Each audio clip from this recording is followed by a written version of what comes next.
ये अभी जो 2022 का सैलाब आया, ये उसकी लकड़ पड़ी है दरबंद के पास।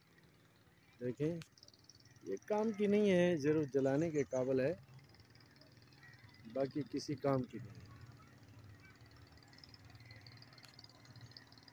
और इसके अलावा 2010 में जो सैलाब आया था उसमें बहुत ही कीमती लकड़ बहकर आई थी, लेकिन ये लकड़ जो है सिर्फ जलाने के काबिल है और जलाने में भी इतनी अच्छी नहीं है। ये हम दरबंद के पास खड़े हैं, ये देखें बहुत ज़्यादा लकड़ आई है। ये सामने आपको मैं फोकस करके, ये जगह जगह पड़ी हुई है। ये जिधर कश्तियाँ खड़ी हैं इनके पास भी ये बड़े पैमाने पर मौजूद हैं। ये देखिए,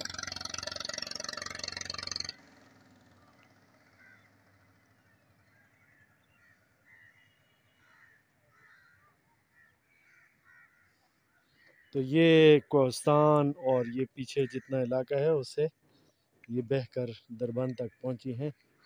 बहुत ज़्यादा लकड़ियां हैं, लेकिन ये एज बतौर बालन इस्तेमाल हो सकती हैं, बाकी किसी काम की नहीं है। ये खूबसूरत मंज़र है जी दरबंद झील का। ये सामने खूबसूरत पहाड़।